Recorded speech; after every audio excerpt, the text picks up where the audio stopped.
बीते 28 जून को दिल्ली में बाढ़ जैसी स्थिति देखने को मिली। दिल्ली के कई इलाके खासकर साउथ दिल्ली और सेंट्रल दिल्ली जलमग्न हो गए। सड़कों पर पानी भर गया, जिससे दिन भर ट्रैफिक की समस्या बरकरार रही। यहां तक कि दिल्ली इंटरनेशनल एयरपोर्ट पर जहाजों की उड़ान भी स्थगित करनी पड़ी। दिल्ली में बाढ़ जैसी यह स्थिति किसी नदी के उफान की वजह से नहीं, बल्कि बारिश के पानी की वजह से हुई। इसके बाद से राजधानी दिल्ली के ड्रेनेज सिस्टम यानी जल निकासी की व्यवस्था पर एक बार फिर से सवाल खड़े होने लगे। इस वीडियो में हम दिल्ली के ड्रेनेज सिस्टम की कार्यप्रणाली, कमियों और संभावित सुधारों पर विस्तार से बात करेंगे। पिछले कुछ सालों में भारत के दिल्ली, मुंबई, बेंगलुरु जैसे महानगरों में बारिश के पानी से बाढ़ जैसी स्थिति के मामले बढ़ने लगे हैं, जिसके दो कारण हैं। पहला, तेजी से होते शहरीकरण और विकास के कारण इन महानगरों के ग्रीन स्पेस यानी जंगल, घास के मैदान और वेटलैंड्स में लगातार कमी आ रही है, जिसके कारण बारिश का पानी जमीन के अंदर नहीं जा पाता। दूसरा कारण है पुराना हो चुका ड्रेनेज सिस्टम।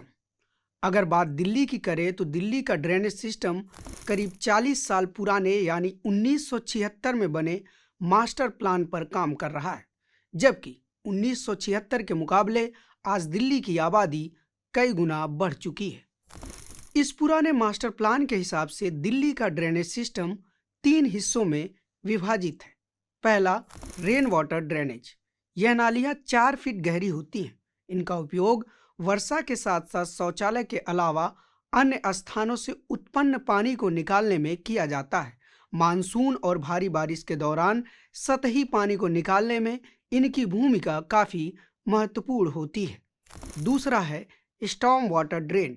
यह शहर के सबसे बड़े ड्रेन होते हैं, जिनको बारिश के दौरान सड़कों, पार्किंग लॉट, छत और पार्कों में जमा होने वाले पानी को निकालने के लिए डिजाइन किया गया है। इनका मुख्य उद्देश्य बारिश के दौरान त्वरित रूप से पानी को निकालना होता है, ताकि शहर में जल जमाव की स्थिति ना हो। तीसरी है सीवेज लाइंस। सीवेज लाइंस मुख्य रूप से अंडरग्राउंड पाइपों का एक नेटवर्क होता है, जो शहर के घरों, शौचालय और बाथरूम से निकलने वाले गंदे पानी के निकासी के लिए इस्तेमाल किया जाता है। यह पानी सीधे यमुना में नहीं जाता, बल्कि इसे वाटर ट्रीटमेंट प्लांट पर पहले साफ किया जाता है, फिर इसे यमुना में छोड़ा जाता है। इसके रखरखाव की जिम्मेदारी दिल्ली जल बोर्ड के पास है। आंकड़ों के मुताबिक इन सारे ड्रेन्स को मिलाकर दिल्ली में कुल 201 ड्रेन्स हैं, जो 3 बेसिन के जरिए यमुना में मिलते हैं: नजफगढ़ बेसिन, बारापुला बेसिन और ट्रांस यमुना बेसिन। अब सवाल यह उठता है कि इतना बड़ा ड्रेनेज नेटवर्क होने के बावजूद यह मॉडल हर साल असफल क्यों हो जाता है? एक नया फीचर हमारे शहरों में आया है कि शहर के अंदर से फ्लड जनरेट हो रहा है। पहले फ्लड होता था जो नदी के तट पे एरिया होते थे, हर साल दिल्ली में भी होता है। यमुना के पास वाले गीता कॉलोनी, शादरा, ये सब फ्लड हो जाते हैं। अब तो हमारा सिविल लाइंस भी फ्लड हो गया था लास्ट ईयर। बट अभी जो जून में बारिश हुई, इससे वहाँ नहीं असर था, अंदर असर था।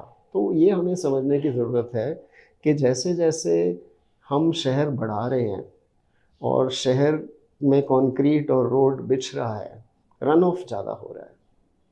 दूसरा एक कारण जो इस साल की फ्लडिंग का, जून की, एक मुख्य कारण ये भी रहा है कि पानी या तो ज़मीन में उतरेगा या जाएगा। अब अगर आप सफदरजंग के आसपास देख लो कितना कंस्ट्रक्शन हुआ है। ना सिर्फ मेट्रो का हुआ है, ईस्ट किदवई नगर बिल्डिंग कॉम्प्लेक्स बन गया है। 10-12 मंजिल की बिल्डिंग है, नीचे 3 मंजिल का पार्किंग है। फिर सफदरजंग हॉस्पिटल के साथ कमर्शियल एरिया बना है, साउथ एक्स में बना है। अब पानी नीचे भी तो नहीं उतर सकता, ना वो आगे बह पा रहा है क्योंकि हमने उसके लिए रास्ते नहीं बनाए हैं, तो वो नाले में आता है। नाला जब एक स्तर तक भर जाता है तो वो और पानी नहीं ले पाता है। तो ये कारण है कि ना सिर्फ दिल्ली में, बेंगलोर में भी पिछले साल जो फ्लड आया था, सड़कें नदियाँ बन गई थी। पानी कहीं कावेरी से नहीं आ रहा था, पानी बेंगलोर से ही आ रहा था, पर उसको बहने की जगह नहीं है तो रोड पे बहेगा। तो इस साल भी यही हुआ। वो फोटोएं जितनी आप देख रहे थे, वो हौस खास एम्स वाला रोड भरा हुआ था, पानी जाएगा किधर, आपने उसको रास्ता ही नहीं दिया हुआ तो वो रोड पे आ गया। इसके 3 कारण हैं। पहला, कोऑर्डिनेशन की कमी। यह सारे ड्रेन्स 11 अलग अलग एजेंसियों द्वारा मैनेज किए जाते हैं, जिसमें दिल्ली सरकार, केंद्र सरकार और उत्तर प्रदेश सरकार की एजेंसी शामिल है। आईआईटी दिल्ली द्वारा बनाए गए नए मास्टर प्लान में यह बात साफ तौर पर कही गई है कि इन एजेंसियों के बीच कोऑर्डिनेशन न होने के कारण भी दिल्ली का ड्रेनेज सिस्टम सही से काम नहीं कर पाता है। पिछले साल ये एक्सपोज हो गया था जब आईटीओ बैरेज के गेट नहीं खुल रहे थे। तब सडनली उनको याद आया कि अरे ये तो गेट है यहाँ पर और इसके गेट खुले नहीं रह पा रहे हैं। और फिर पता चला कि हरियाणा सरकार के पास है। और फिर उसी की वजह से उसके बाद जो रेगुलेटर बंद हो गया आईटीओ के पास, उसकी वजह से सुप्रीम कोर्ट तक पानी पहुंच गया। तो लेकिन ये बिल्कुल इतनी सारी एजेंसी होना कुछ हद तक जरूर होता है। दिल्ली जल बोर्ड भी है, उसमें एनडीएमसी भी है, कैंटनमेंट एरिया भी है, तो उनकी अलग अथॉरिटी है। तो ये सब एरियाज को, और ऊपर कैचमेंट से यमुना रिवर बोर्ड जो है उनका भी काम है। और सब एजेंसी एक काम, आई मीन एक एजेंसी सभी पूरा नहीं कर सकती। तो अलग अलग एजेंसी होना कुछ हद तक हो सकता है, लेकिन उनमें कोऑर्डिनेशन होना बहुत जरूरी है। और वो कोऑर्डिनेशन प्री प्लान होना चाहिए पहले से, कि आप जब ये मानसून की तैयारी करते हैं, उसमें सबसे इम्पोर्टेंट बात है कि ये सब एजेंसीज का कोऑर्डिनेशन कैसे हो। और फिर आप उसको उसको उसका एसओपीज क्या होगा, स्टैंडर्ड ऑपरेटिंग प्रोसीजर क्या होगा। और हर एजेंसी का अपना एसओपी होना चाहिए, जिससे कि फिर उनका कोऑर्डिनेशन में एसओपी में पता चले कि ये कोऑर्डिनेशन हो रहा है कि नहीं। तो बिल्कुल जरूरी है। और वो नहीं हो रहा है, वो पिछले साल तक भी एक्सपोज हो गया था। दूसरा, दिल्ली की भौगोलिक संरचना। दिल्ली के ड्रेनेज सिस्टम के काम करने पर दिल्ली के भौगोलिक संरचना का काफी महत्वपूर्ण असर पड़ता है। इसका पश्चिमी हिस्सा अरावली की पहाड़ियों पर बसा हुआ है और पूर्वी हिस्सा यमुना के फ्लड प्लेन की तरफ। अरावली की पहाड़ियों के कारण दिल्ली की जमीन स्वाभाविक रूप से यमुना की तरफ झुकी हुई है, जिससे पश्चिम से पूर्व की तरफ एक स्लोप बनता है और दिल्ली का ड्रेनेज सिस्टम इसी स्लोप के आधार पर काम करता है। यानी दिल्ली में बरसात का पानी पश्चिम से पूर्व की तरफ जाता है, मगर इसकी एक सीमा है। जब यमुना का जलस्तर 205 मीटर के ऊपर हो जाता है तो यमुना में गिरने वाले सारे ड्रेन्स के गेट बंद करने पड़ते हैं, क्योंकि ऐसी स्थिति में दिल्ली के बारिश का पानी ड्रेन के जरिए यमुना में नहीं जाता, बल्कि यमुना का पानी इन ड्रेन्स के जरिए शहर में बैकफ्लो करने लगता है। इसमें प्रॉब्लम एक समझ में हमें लोगों के नहीं आती, क्योंकि वो इसको हम जैसे कहते हैं अपनी भाषा में टेक्नो मैनेजरियल अप्रोच लेते हैं। ड्रेन का साइज़ बढ़ा दो तो ड्रेनेज ठीक हो जाएगी, नालियाँ साफ़ कर दो तो ड्रेनेज ठीक हो जाएगी, सर्टेनली हो जाएगी। पर हमने अभी एक रिसर्च किया था संगम विहार का, और हमने उससे दिल्ली के बारे में बहुत कुछ सीख लिया। एक हमने संगम विहार का स्टडी, जो कि एक बड़ा क्षेत्र है जहाँ करीब 10 लाख लोग रहते हैं, वहाँ की जब स्थिति हमने देखी तो जो संगम विहार में बारिश का पानी है, क्योंकि वो ऊंचाई पे है, अरावली के एक क्षेत्र में आ जाता है, तो वो बहाव नीचे आके दक्षिणपुरी आता है और दक्षिणपुरी से और नीचे बहता है। तो जब भी बारिश 15 मिनट पड़ती है संगम विहार में, तो हमारा जो महरौली बदरपुर रोड है वो भर जाता है पानी से। वो पानी कहाँ जाएगा? वो नीचे दक्षिणपुरी में आता है। तो जब हम दक्षिणपुरी गए तो लोगों ने कहा जी हमारे को तो संगम विहार डुबा देता है। उन्होंने ये नहीं बोला कि बारिश से हम डूबते हैं, संगम विहार की वजह से हम डूबते हैं। यही पानी दक्षिणपुरी के जो बेसमेंट्स हैं उनके घरों से निकल के और नीचे जाता है। अब आप नीचे देख लीजिए, हौसखास आता है आपका, एंड्रूजगंज आता है। और अगर आप 28 जून की बारिश का देखें प्रभाव, जो कि कहते हैं 238 मिलीमीटर बारिश हुई थी, तो काफ़ी कुछ इसका कंट्रीब्यूशन संगम विहार, दक्षिणपुरी इधर से भी था। ये ही नहीं है कि सिर्फ सफदरजंग में बारिश 238 मिलीमीटर हुई, यहाँ भी तो हुई। ये पानी गया कहाँ? इसको बहाने के लिए बड़ी बड़ी ड्रेन्स होती हैं। तो एक दक्षिणपुरी ड्रेन है, तो जब संगम विहार का पानी पहले दक्षिणपुरी में घुस जाता है, फिर वो ड्रेन के ज़रिए एंड्रूजगंज की ड्रेन से निकलता हुआ बारापुल्ला में निकल के फिर वो यमुना में ज्वाइन करता है। अब समझने वाली ये बात है कि अगर हम संगम विहार के फ्लड वाटर को नहीं रोक पाएंगे तो वो नीचे आएगा ही आएगा। तीसरा कारण है शहर में ग्रीन स्पेस का कम होना। जब 1976 में दिल्ली का ड्रेनेज मास्टर प्लान बनाया गया तब दिल्ली की आबादी करीब 60 लाख थी, लेकिन आज दिल्ली की आबादी 3 करोड़ से ज़्यादा हो गई है।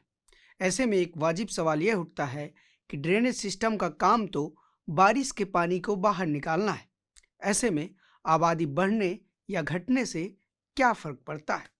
ड्रेनेज सिस्टम पर फर्क तो तब पड़ना चाहिए जब बारिश ज़्यादा या कम हो, लेकिन इसका जवाब है नहीं। आबादी बढ़ने से ड्रेनेज सिस्टम पर असर पड़ता है। ज़्यादा आबादी मतलब ज़्यादा गाड़ियाँ, ज़्यादा सड़कें, ज़्यादा जन सुविधाएँ और ज़्यादा घर। 1976 से लेकर अब तक दिल्ली में संरचनात्मक तौर पर काफ़ी परिवर्तन हुए। Underground Delhi metro, underground parking, airport, tunnel सहित बहुत सारे विकास कार्य दिल्ली में हुए।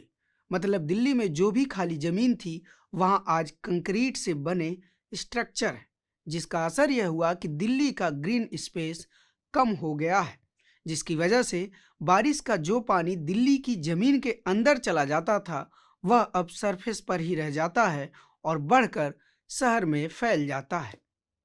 अगर आप अंडरग्राउंड बनाते रहोगे तो आप जो हम कहते हैं एक्वीफर, आप वो मार रहे हो एक्वीफर को। अब पानी एब्जॉर्ब करने की शक्ति ख़त्म कर रहे हो। अब आपको लगता है कि अंडरग्राउंड मेट्रो बहुत बढ़िया है, जो पिंक लाइन है, ब्लू लाइन, येलो लाइन आपने बना दी, पर उतना आपने ज़मीन तो खा गए नीचे से। अब नीचे पानी नहीं जा पा रहा तो वो ऊपर ही बहेगा। अंदर आपको लगेगा कि पहले तो यहाँ फ्लड नहीं आ रहा था, अब क्यों आ गया है। आपको ये सोचना चाहिए अभी आपने किया क्या है कि जिस वजह से ये फ्लड आ रहा है, चाहे वो आपका प्रगति मैदान वाला केस हो। तो ये चीज़ें देखनी चाहिए, क्योंकि यमुना फैल रही है, वो तो एक रिवर है, वो तो आएगी आएगी, पर कम से कम अंदर तो नहीं आना चाहिए था फ्लड जो अब हो रहा है स्थिति। तो यही पॉइंट आउट करती है कि कुछ जो हम डेवलपमेंटल इंटरवेंशन ले रहे हैं उनका एक विनाशकारी प्रमाण नज़र आ रहा है, जो पहले नहीं सोचा था। देखने में बड़ा अच्छा लगता है कि अंडरग्राउंड पार्किंग है, बट इसका भी एक नुकसान भी झेलना पड़ रहा है हमें, वो अब सामने आ रहा है। ऐसा नहीं है कि सरकार ने दिल्ली की समस्या के समाधान की कोशिश नहीं की। साल 2009 में दिल्ली के तत्कालीन उपराज्यपाल तेजेंद्र खन्ना ने दिल्ली की सिविक बॉडीज को नया मास्टर प्लान बनाने का निर्देश दिया था, जिसको संज्ञान में लेते हुए तत्कालीन दिल्ली की मुख्यमंत्री शीला दीक्षित ने 2012 में IIT दिल्ली को यह जिम्मेदारी दी कि वह दिल्ली के ड्रेनेज सिस्टम के लिए नया मास्टर प्लान तैयार करे। साल 2018 में IIT दिल्ली ने दिल्ली के ड्रेनेज सिस्टम का एक नया मास्टर प्लान बनाया और सरकार को सौंप दिया, जिसे अरविंद केजरीवाल ने तत्काल प्रभाव से लागू करने का निर्देश दिया।